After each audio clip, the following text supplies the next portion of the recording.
안녕하세요. 적은 돈을 많게 만드는 종잣돈 펀딩입니다.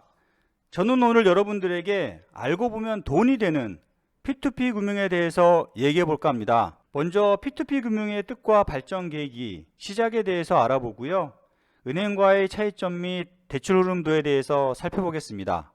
P2P란 인터넷에서 개인과 개인이 연결되어 파일을 공유하는 것, 또는 인터넷으로 다른 사용자의 컴퓨터에 접속하여 각종 영화, 음악, 정보나 파일을 교환, 공유할 수 있는 서비스라는 것도 있지만 오늘 개인 대 개인 간의 금융을 뜻하는 말로 온라인 플랫폼을 통해 대출자와 투자자를 연결하는 P2P 금융에 대해서 얘기하고자 합니다.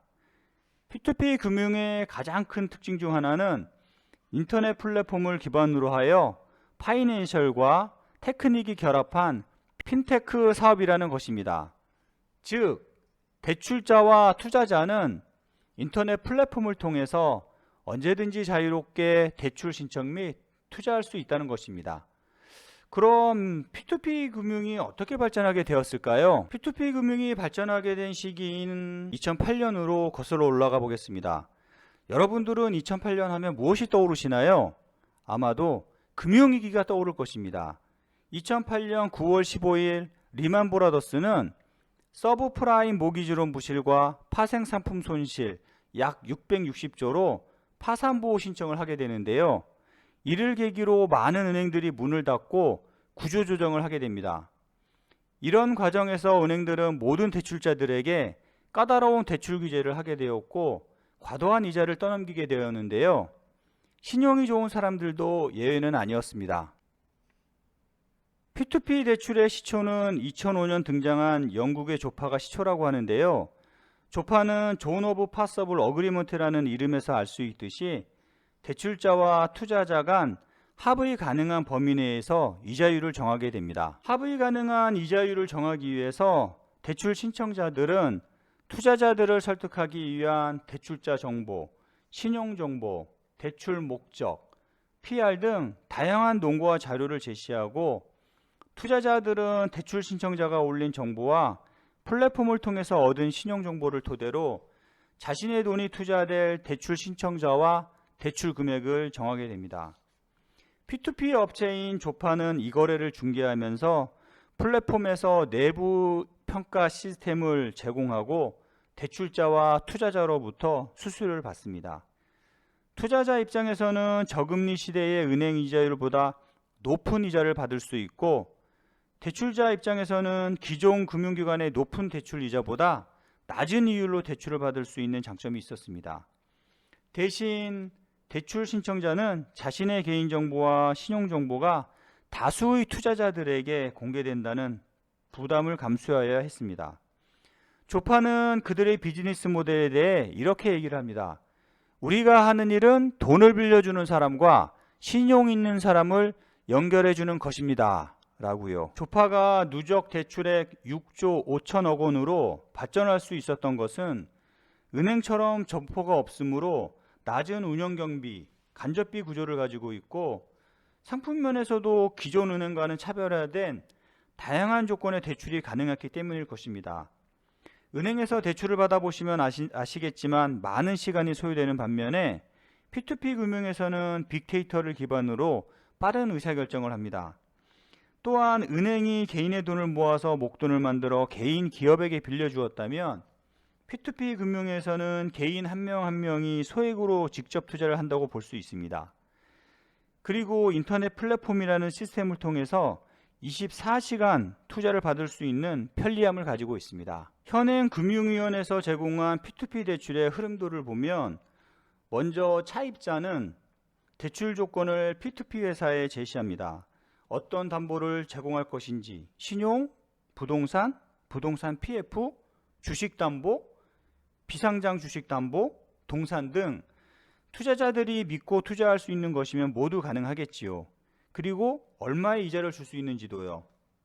P2P 업체는 이런 차입자의 대출 조건, 이자, 대출 기간, 대출 금액 등을 플랫폼에 투자 상품으로 올리고 P2P 회사에 가입한 투자자들은 플랫폼상에 올라온 투자 정보를 보고 각각의 투자 상품과 투자 금액을 정하게 됩니다.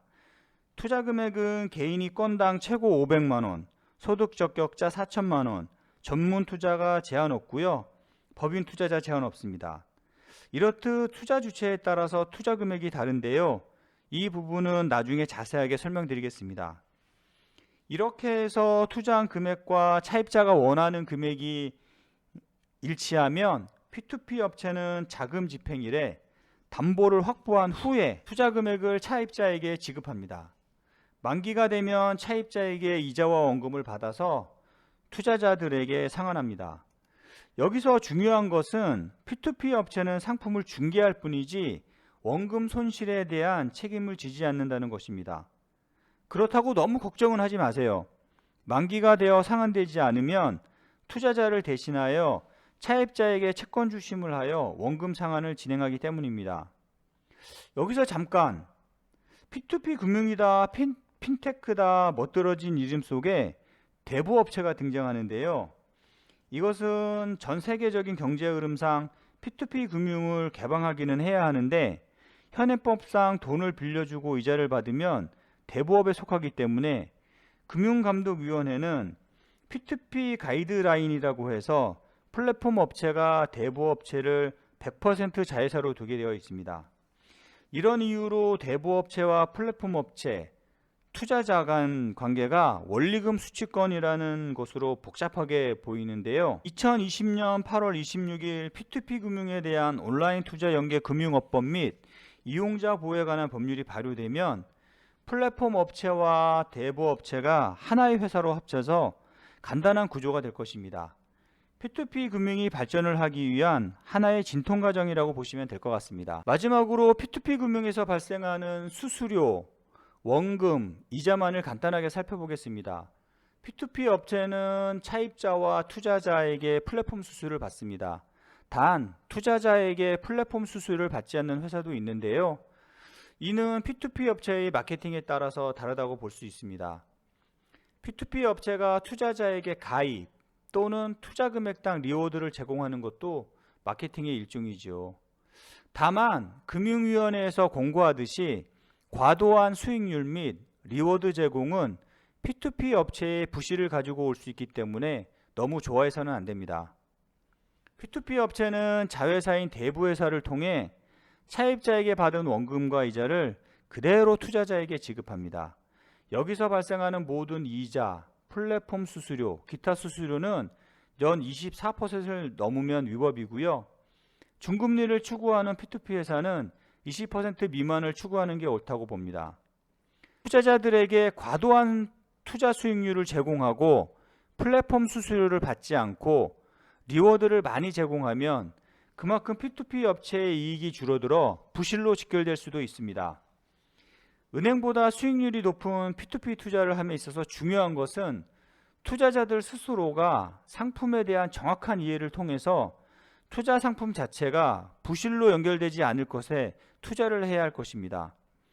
다양한 P2P 업체의 상품 중에 옥석 가리기를 통해서 부실 없는 투자 상품을 취급하는 건전한 P2P 회사에 투자한다면 높은 투자 수익과 즐거움을 만끽할 수 있을 것입니다. 지금까지 P2P 금융의 이해에 대해 원론적인 이야기를 들어주셔서 감사합니다. 다음에는 한국 P2P 금융의 과거와 현재에 대해 다이나믹한 자료를 준비해 보겠습니다. 도움이 되셨다면 구독과 좋아요를 눌러주세요. 감사합니다.